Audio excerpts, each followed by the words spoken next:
savez, depuis le coup d'État du 26 juillet 2023, certaines organisations sous-régionales ont, de manière illégale, en violant leurs propres textes, décidé de sanctionner notre pays en lui imposant un embargo sans commune mesure avec ce qu'on a connu par le passé.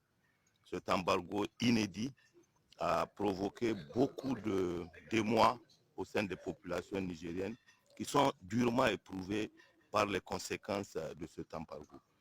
Je rappelle que cet embargo, ils sont allés jusqu'à interdire, y compris l'importation de produits pharmaceutiques. Ils ont coupé l'énergie électrique alors même que c'est un contrat commercial qui lie le Niger à la société nigériane qui produit l'électricité. Et ces actes ignobles ont eu des conséquences irréparables dans beaucoup de familles nigériennes.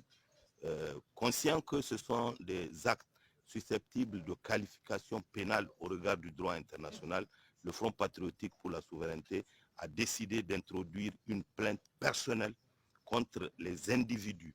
Ce n'est pas contre la CEDEAO ou contre l'UEMOA, contre les individus qui ont décidé d'appliquer ces sanctions, à savoir le président Talon du Bénin, le président Tinubu du Nigeria, devant la Cour africaine des droits de l'homme et des peuples.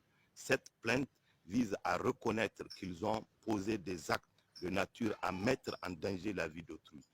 Pour préparer cette plainte, il faut des faits. Nous avons besoin de statistiques qui démontrent des personnes qui ont par exemple perdu la vie parce qu'ils n'ont pas eu accès à des médicaments liés à cet embargo. Nous voulons des faits comme des faits par exemple liés à la perte d'une vie parce qu'en pleine opération, il y a eu coupure d'énergie électrique.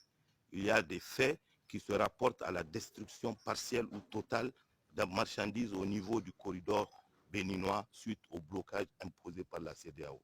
Si vous êtes témoin ou vous êtes victime d'un de ces faits, nous vous demandons de contacter les numéros qui s'affichent à l'instant même à l'écran ou alors de venir au siège du ROTAB, 6 au quartier Yantala Recasement, ancien siège de l'ONG Karkara.